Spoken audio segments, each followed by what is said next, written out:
Uma moeda comum entre países da América do Sul. A ideia foi colocada novamente em evidência pelo presidente Luiz Inácio Lula da Silva durante a reunião entre líderes sul-americanos na última terça-feira em Brasília. Entre uma série de medidas, Lula sugeriu a seguinte iniciativa: aprofundar nossa identidade sul-americana também na área monetária, mediante mecanismos de compensação mais eficientes e a criação de uma unidade de referência comum para o comércio, reduzindo a dependência de moedas extra-regionais.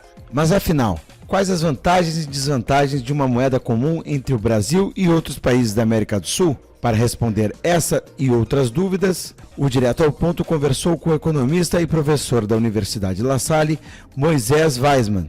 Eu sou o Felipe Ur, seja bem-vindo.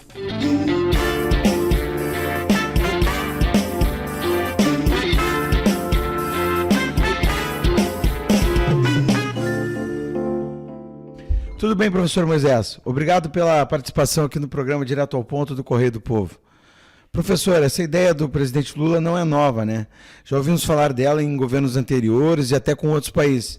Por que ela nunca avançou? Tudo bom? É um prazer estar aqui contigo. Olha, como tu mesmo colocou, isso não é novo e também não é um patrimônio do governo Lula. Isso é um patrimônio que vem com a questão lá do Mercosul. Né? Lá nos anos 1987, o então presidente José Sarney, aqui no Brasil, e o então presidente da Argentina, Raul Alfonsín, já tinham assinado um protocolo de intenções de se criar uma moeda comum entre os dois países, que era o gaucho, né? E essa moeda, então, seria utilizada como uma alternativa ao dólar para fazer o comércio entre os dois países.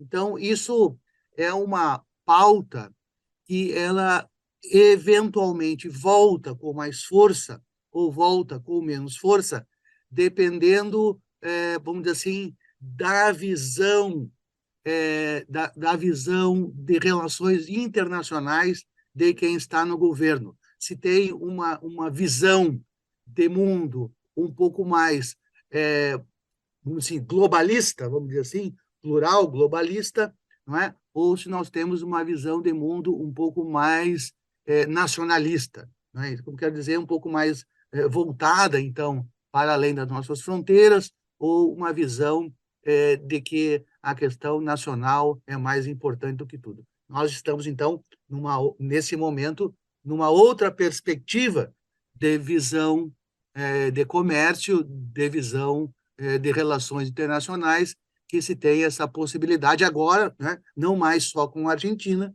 né? Mas numa expectativa com todos os países da Unesul. E qual a expectativa dessa proposta avançar?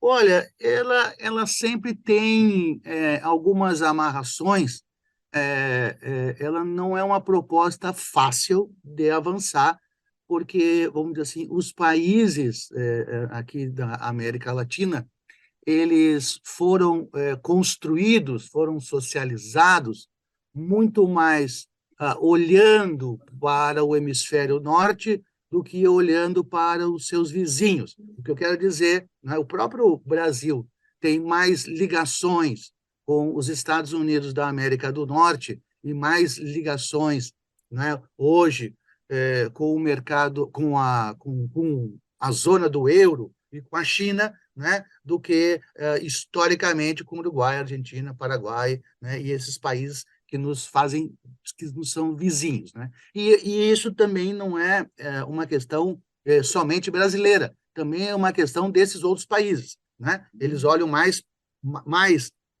para o norte do que efetivamente para o sul. Nós temos hoje, vamos dizer assim, um determinado alinhamento, vamos dizer assim, dentro do espectro desta questão, desta visão sul-sul, né? Vamos dizer assim, hoje um pouco mais mais espalhada, mais disseminada na América Latina, né? Então, vamos dizer, hoje, né, nos tempos atuais, nós estamos com uma possibilidade maior do que nós estivemos há 2, 3 anos atrás. Então, vamos assim, é uma questão de possibilidade de sair. Hoje, eu acho que nós temos condições objetivas, materiais para isso. Ao mesmo tempo, é bom saber, né, que nunca antes, né, a moeda dólar, né, foi tão, vamos dizer assim, questionada, tão discutida como o porquê da sua existência como referência nas compras internacionais, né, como essa questão hegemônica. Então, esses dois movimentos, né, vamos dizer assim, estão apontando um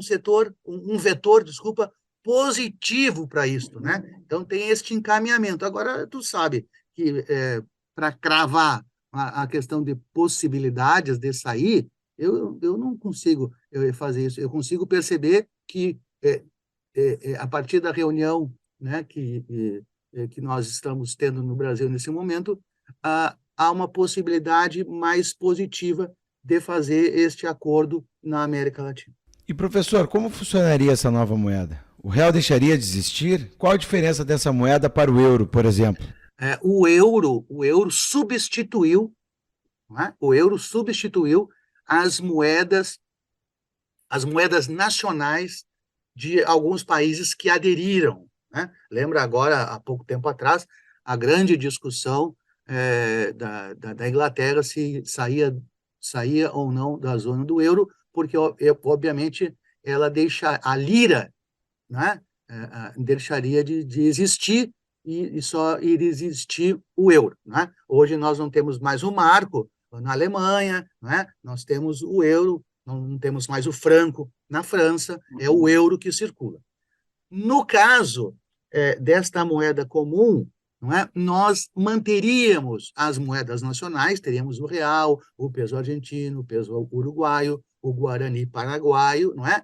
E criaríamos, não sei se manteríamos o nome desta moeda gaúcho, ou criaríamos uma outra, com um outro nome, não é?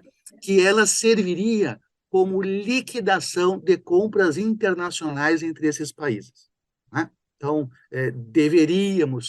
deverá ser criado um órgão supranacional que deverá ter depósitos em moeda desses países que vão compor essa moeda comum, não é? Para poder fazer esta liquidação. Então, vai funcionar num primeiro momento, né? O que eu acho?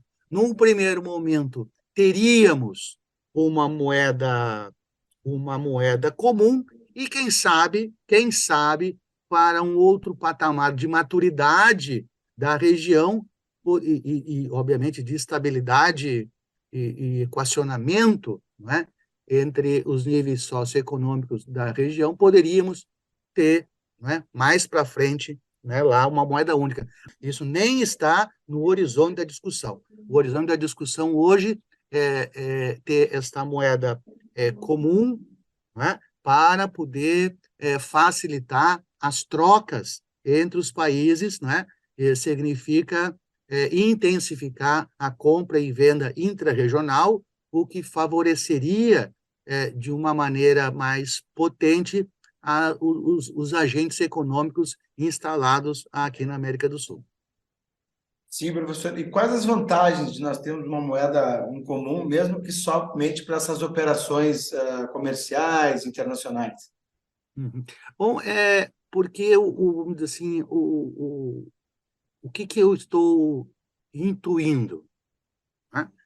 Para além de uma discussão desta validade, se o dólar é ou não é uma moeda única, porque a gente precisa entender o que é uma moeda, né? Eu acho que isso é uma questão interessante.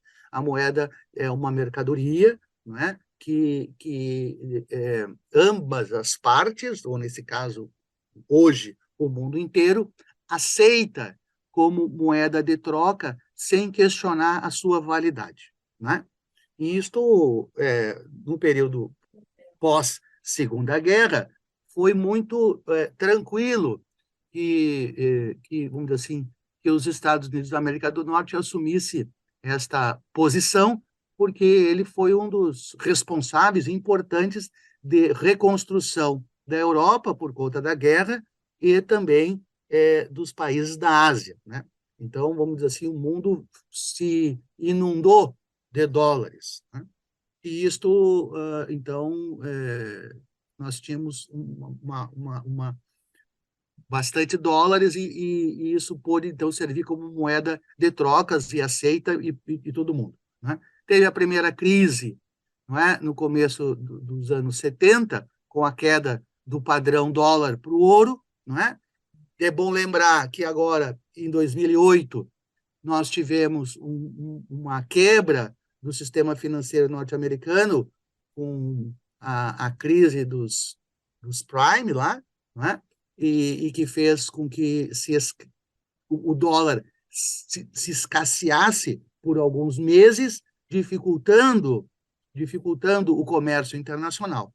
Eu acho que essa discussão da gente hoje ter uma outra moeda para comercializar regionalmente fortalece as economias desses países, os agentes econômicos desses países, não é? Então, vamos dizer assim, a indústria e os serviços, né, e a agricultura poderiam exportar em outra escala, né, e que não necessariamente, e que nós não demandaríamos, não é, ter uma reserva em moedas no dólar, no caso, para fazer essas compras. Então, daria um pouco mais de liberdade, né, para essas nossas regiões. Ou vamos pegar o caso, né, dois casos, o caso brasileiro, no final dos anos 80, na metade dos anos 80, quando teve uma crise de dólares, teve que pegar dinheiro do FMI e essas coisas assim, e se pudesse, então, ter uma outra alternativa de comercializar sem precisar usar a moeda dólar, talvez não entrasse em crise, entende? Então, é um pouco isso para... E pegando o caso, efetivamente, da Argentina hoje, que não tem recursos, né, para fazer o comércio internacional, porque tem uma escassez violenta de dólares, né, seria uma alternativa de, em vez de excluir a Argentina como um importante parceiro comercial do Brasil, não é? Criar essa alternativa de uma outra moeda, o que facilitaria, não é, esse comércio. E também facilitaria também o trânsito de turistas, né? E facilitaria essa troca também, né? Então, assim, abre uma outra, abre mais uma possibilidade de fortalecer o comércio internacional, dessa vez focado na região. Entende? E, professor, e quais são os riscos, né? A gente fala, o senhor falando das vantagens, quais são os riscos que poderia ter para a economia do país caso essa ideia avançasse e ela fosse concreta? Para a economia do país, vamos dizer assim, não teríamos risco imediato, né? Nós teríamos um risco para o valor desta economia, né? O que a gente precisa, né? Quando a gente estabelece uma relação de confiança, que a moeda é uma relação de confiança, né? Os países, os parceiros, no caso, os países, eles têm que estar num determinado ou numa equivalência de desenvolvimento socioeconômico, né? Então, não é bom que nós tenhamos países muito atrasados e muito adiantados, ou muito atrasados, ou muito adiantados em relação à média dos países que estão colaborando, que estão nesse processo. Não seria interessante que nós tivéssemos países em que, por exemplo, estou dando um exemplo aqui agora aleatório, né? Que então, o país A tivesse uma inflação muito alta e uma taxa de juros muito baixa, ou muito alta, e o país B uma taxa de inflação muito baixa e uma taxa de juros muito baixa. É importante que estes indicadores macroeconômicos estejam mais ou menos equivalentes. Então, nós teríamos que fazer um esforço, não é, para não mais só entender e também perderíamos um pouco de autonomia, isso tem que ser dito, porque teríamos que ter como meta não mais, por exemplo, uma taxa de inflação do Brasil, mas uma taxa de inflação para a região. Não poderíamos mais ter, ou não poderíamos pensar mais somente numa taxa de juros para o Brasil, mas uma taxa de juros para a região. Né? Por exemplo, se nós tivéssemos uma relação, tu não pode ter, né, Felipe, tu não pode ter uma taxa de juros de 20% e eu uma taxa de juros de 5%, entende? Então, a gente teria que ter uma taxa de juros, por exemplo, um de 10, outro de 12, né? 16, 15, alguma coisa próxima, né? Então, nós teríamos, então, assim, mais este esforço de todos os países, né? De fazer uma convergência em indicadores macroeconômicos, né? Então, é esta a questão. Teríamos que ter, então, um gerenciamento macroeconômico da região, porque senão, senão, por exemplo, o real seria uma moeda forte frente ao gaúcho, né? E aí desarticularia esta relação, ou o peso, ou o guarani, ou uma outra moeda qualquer de alguns países. Teríamos que ter, então, uma equidade macroeconômica entre todos. E esse gerenciamento teria que ser feito por uma agência supranacional. Mas como vai funcionar isso, já que hoje há uma diferença econômica entre os países da América do Sul? Exatamente, mas teríamos que, por exemplo, não é agora. Opa, beleza, ontem foi falado sobre isso, segunda-feira que vem nós já temos essa moeda gaúcho, ou qualquer outra que seja o nome, operando. Não é assim, né? É um processo, né? E se a gente lembra bem o que aconteceu quando o euro estava se iniciando, obviamente como moeda única, não como moeda comum, todo o esforço que foi feito para poder incorporar Portugal, poder incorporar a Espanha, poder incorporar a Grécia, né, que pudessem dialogar com um país como a Alemanha, França, né, num outro patamar. Esse é um processo que deverá ser feito também, né? Então, para um determinado país aderir à moeda, vai ter que cumprir alguns regramentos também, né, professor? Não é uma decisão única do país. Terão regras muito claras, entende? Muito claras. Claras, ele vai ter que ter alguns indicadores macroeconômicos, né, alguns níveis, né, porque senão desorganiza isso, entende? A boa troca só pode existir, não é, entre parceiros semelhantes, obviamente com produtos diferentes, mas com parceiros semelhantes, né? Porque senão fica uma troca desigual, não é? E aí não tem como fazer isso. Inclusive, países muito fragilizados serão completamente desorganizados por esta questão dessa moeda comum. Professor, para a gente encerrar agora, obrigado pelas questões. Para a gente encerrar, então, a nossa entrevista, o presidente fala, né, um dos principais pontos que o presidente Lula falou ontem na soberania comercial e econômica, a partir, né, de uma série de iniciativas, mas também dessa moeda em comum. Essa moeda em comum basta para essa soberania econômica e comercial? Não basta. É um passo importante, não é?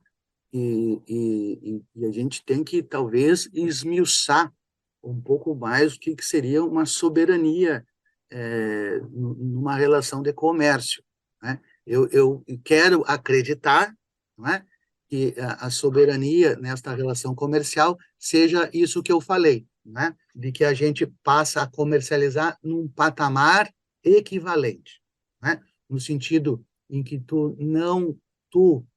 nenhum país sozinho consegue impor preço e impor quantidade.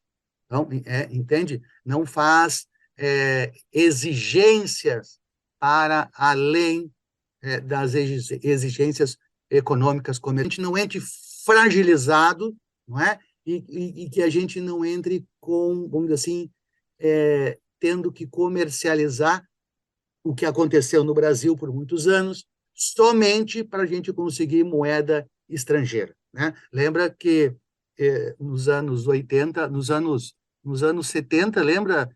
Não lembro porque é muito novo, não é? Mas tinha o plante que o João garante, não é? Era toda uma questão no governo João Figueiredo, nós tínhamos uma crise de petróleo, nós tínhamos uma crise, o Brasil demandava muito dólares, não é? E não tinha como fazer, e aí, então, teve que vender muita soja para conseguir dólares para manter, então, o seu nível de importação e o nível de bem-estar da população. Então, vamos dizer, isso não era uma condição soberana, não é? O Brasil precisava fazer o comércio não para fazer a troca, mas precisava fazer o comércio para conseguir a moeda, né? Então, quero entender que a soberania seja eu estar numa mesa em que a única coisa que nós estejamos negociando é a quantidade, o prazo, como é que eu vou entregar, o preço, né? Porque quantidade e preço são variáveis honestas de estarem se negociando, né? Tu quer me vender uma coisa, 10 unidades a R$2, eu quero comprar 5 a R$1, ou nós vamos ter que chegar e que nós dois tenhamos, então, para mim, esta questão, a autonomia, a soberania de decidir somente preço e quantidade, né? E não outras coisas que, por dizer assim, aí tu vai me lembrar assim, pois mas é só, tu tá precisando de moeda, se não comercializar comigo, tu não vai conseguir. Aí, isso não é comércio, né? Isso, na realidade, é uma relação muito ruim, não é uma relação de troca. O comércio, acima de tudo, é uma relação de amizade, é uma relação de troca, é uma relação de comunicação, onde a gente consome produtos, consome cultura, consome memória, não é? E consome, né, as coisas que o meu vizinho produz melhor do que eu e que eu gostaria de poder consumir.